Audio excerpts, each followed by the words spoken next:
everybody, and welcome back to NovelNoms. This week I am making some delicious things that go great with summer and great with Father's Day, and we'll talk more about that in a second. But first, in my mailbox this week, so as you don't know, I have a P.O. box. You can find it down below, and you can send me recipes or challenges or suggestions, and I actually have some contests that are coming up really soon that I'm so excited about. So you need to get familiar with my P.O. box. But I went to check it today, and I had this card, and it's very sparkly.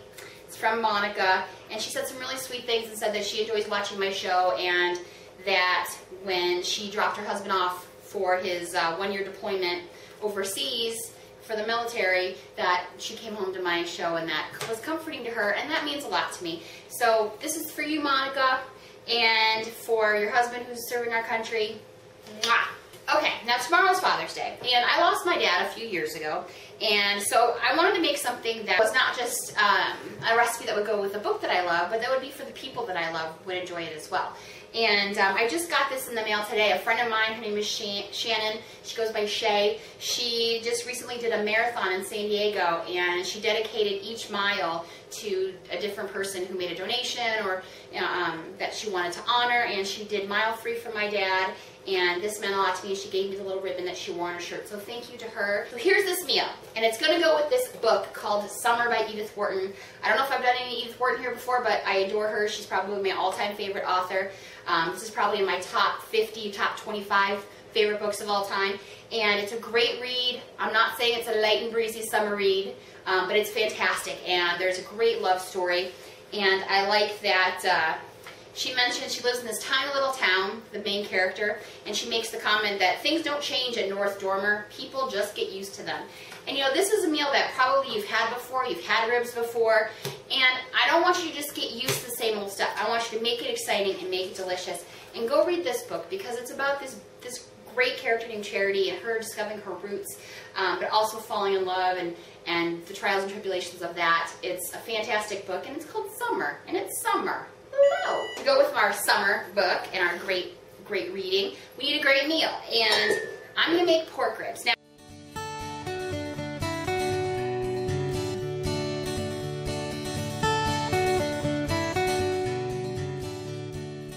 if you're vegetarian, you could skip the pork ribs altogether, and you could use this barbecue sauce on anything. You could put it on seitan, you could put it on tofu, you could put it on vegetables. It's delicious, and there's no animal products in it. But if you do eat meat, pork ribs are probably one of the best things in the whole wide world. Very tender, juicy, delicious. And they're easy to make. All I'm going to do, I have 2 racks of ribs that I've cut in half so they will fit in my little pan. I've preheated my oven to 350 degrees. And you could very well just go slap these raw ribs on the grill. But what you'll probably get is you'll get the outside will be really dry, and the inside will take a while to cook, so it'll kind of steam, and you won't really get the flavor that you'll get with my recipe. Now, I made ribs before for our Super Bowl challenge, but I didn't make my own sauce, so I wanted to do that for you. I've got my blender, and here's what we're going to do. I'm going to dump into the blender a bunch of things. Now, I have probably about 1.5 cups of, remember the tomatoes I made in the last episode with the onions and the garlic and all that stuff and the basil? I'm going to use a packet of that I had frozen in the fridge. And if you could use a can of just plain old canned tomatoes, stewed tomatoes, the alternative to this would be, if you don't have that on hand, would be to use a cup of ketchup. I'm not using ketchup just because whenever I can avoid having like the high fructose corn syrup and the red dye number whatever, it just tastes better and it's better for you. So I dump in my tomatoes.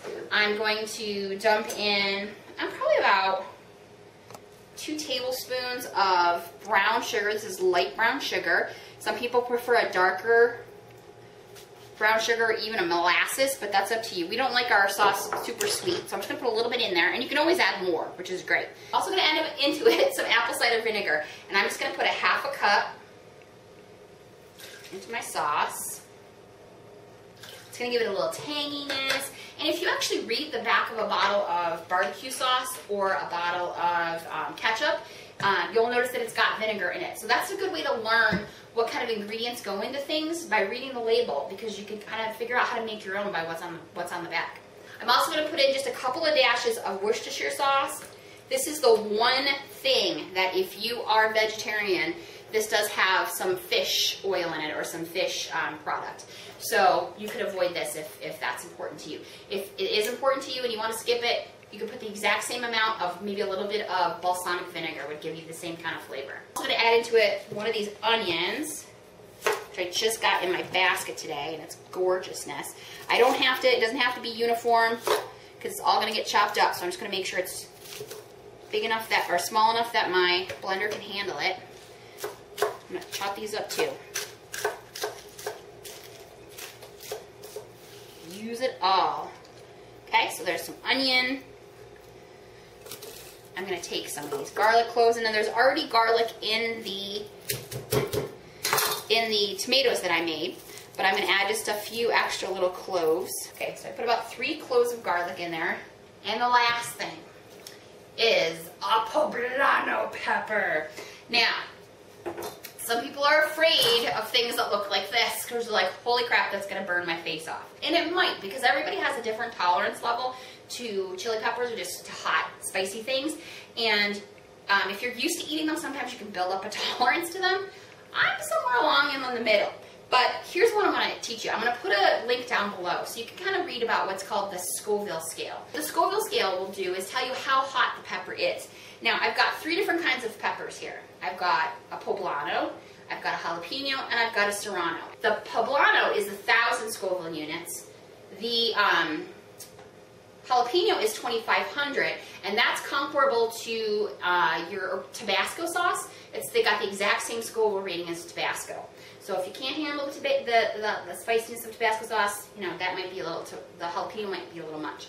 And then you've got the serrano, which is 6,000. So it's 6 times as hot as that one, but it's teeny tiny. And you notice as they get smaller, they get hotter. And then there's something at the very top of the scale called the Jolokia, I don't know if I'm saying that right, pepper, and that's got like over 1 million. I don't even know what to say about that. For this, I'm going to be using a poblano because I don't want it to be so spicy like the serrano that I can't taste the sauce or the meat. So I'm just going to chunk this up. And I'm only going to put half of it in there for now because I'm going to try it before I start it to cook so I can see, kind of gauge the hotness. I'm just going to blend this up.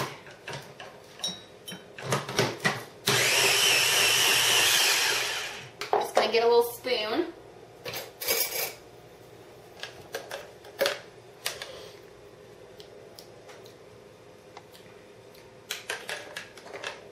It's actually pretty good, but I think it needs just a touch more of the sugar. 2 more pieces of that poblano in there. Gorgeous. Now you may look at that and say that does not look like barbecue sauce, and it's kind of loose. It's not real thick and creamy because it still needs to cook on the stove. Now if you used your ketchup, that's what it's called. If you use ketchup, it would already be a little bit thick and it would have like that consistency that you would normally recognize as barbecue sauce. But I'm going to just pour it into a saucepan. As this starts to cook, it'll cook down and reduce. It'll get thicker. I could add a little bit more of the brown sugar and as I go along, you can kind of tweak it here and there. I am going to add just a few shakes of salt and a few shakes of pepper. If you like things that are really like the sweeter kind, not only could you put more sugar, you could put some fruit in there in the blender with it, like some plums or some apricots, or you just use your imagination, and there's some great recipes online. What I'm going to do is I'm going to bring that up to a boil, and then once it starts to kind of bubble and starts to brew, I'm going to turn it down to low. I'm going to let that sit and kind of bubble for a long time until it's the consistency that I want. Now the next step is beer. The next step is to start my ribs steeping in beer. You could use, I actually have used like an apple cider before. You could just use a plain apple cider if you don't want the alcoholic. The hard apple cider is delicious. This is a shop top Belgian white beer. You could use Guinness. You could go as dark or as light as you like, but just know that if you use a darker, like a porter, you're going to get a more bitter taste, which may go really well with your sweet sauce. Just trial and error. You could do all different kinds of sauces. So I'm just going to take this beer, I'm going to pour it down into the bottom and over the top of my ribs.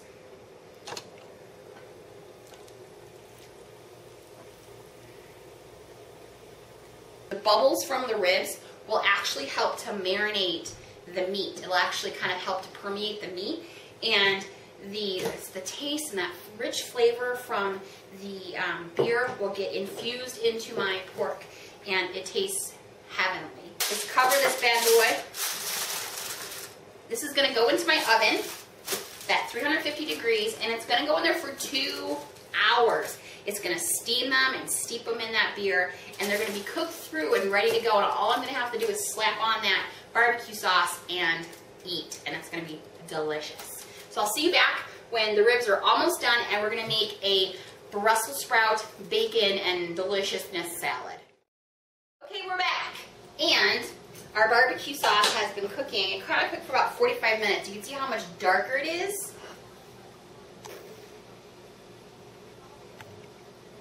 This is ready to go for my ribs. I'm going to take the ribs out of the oven.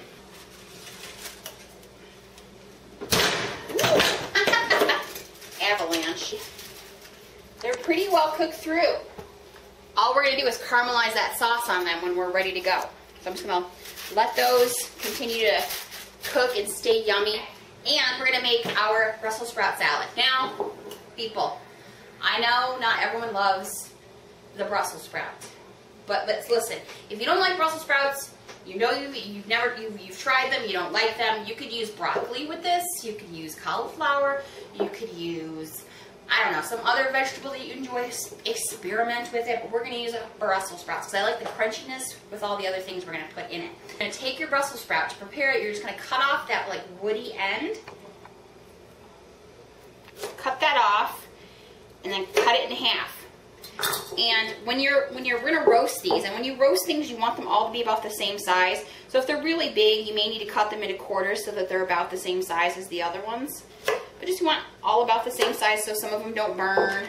We have roasted things before. It's no different. Spread them out so you want them to be crispy. So spread them out. I like to kind of put the inside part up. Olive oil, probably about a tablespoon. I'm just going to drizzle all over. You want to get every single one. I'm going to take a lime, and I'm just going to kind of work a spoon into it over my entire thing of Brussels sprouts. Gets coated in the olive oil and in the lime juice. You could use a lemon if you have a lemon. Okay? See, you want every single piece to be glistening. You can kind of tell they all have like a little shine to them. Put a little bit of salt, pepper. I'm going to stick these under the broiler until they all have like a lovely brown color. But about, I think 2 teaspoons should be enough at the bottom of my pan. Let that start to heat up. And I'm also going to take 2 pieces of bacon. My husband says this is a waste of bacon because he doesn't enjoy Brussels sprouts. But going to slice this. I'm going to put them in that oil, and I want those to get crispy, so I'm going to let those start to sizzle here in a minute. All these gorgeous little sweet peppers. These are not hot peppers, these are not Scotch bonnets. On that Scoville scale we talked about, they're 0 because they're just sweet. So I don't have to worry about seeds, I don't have to worry about anything, and I'm just going to make these pretty little pepper rings.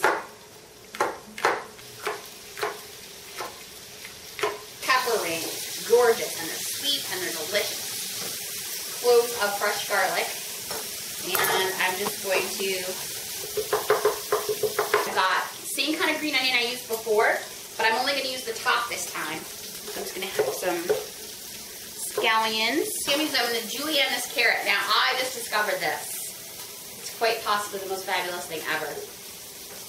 What you do is when you are cutting up a vegetable, it's going to score it, and then it's going to julienne it. So you get these long strips of carrot, zucchini. If you're having a hard time, sometimes I have a hard time holding on to it. Just stab it with a fork at the end so that you can make these beautiful strips. Look at that. If you're interested in this, I'll put a link down below so you can check it out. Super cheap and amazing. Amazing. To drain off that bacon fat, because I don't want all that in my salad. You could, I guess if you wanted it, you could keep it. I drained all that fat off, but it's still glistening. So I can still use that fat to kind of render off all these vegetables. Add in those peppers, the carrots, garlic, the onions. And I want to make sure it's all in there and coated in that bacon flavor. If you feel like you don't have enough oil in there, so that you could put just a little tiny bit of that fat back in.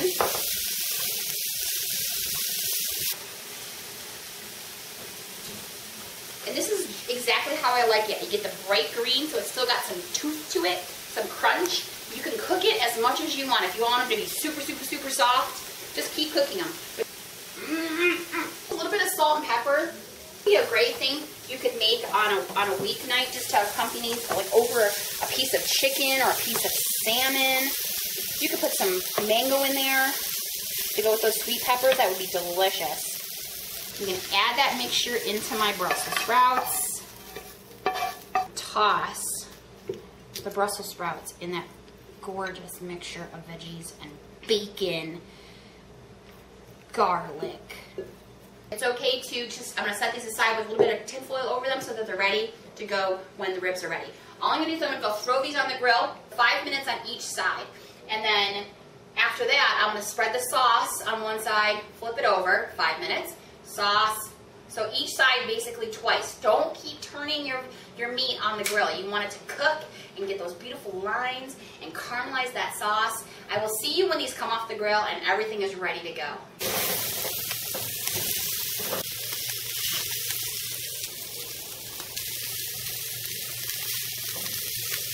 Everything's done, so I want to serve it up and show you what it all looks like. I'm going to cut off one of those beautiful ribs.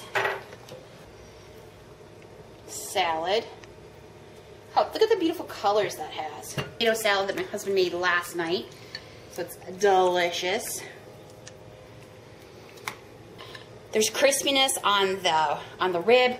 Creamy, crunchy, salty.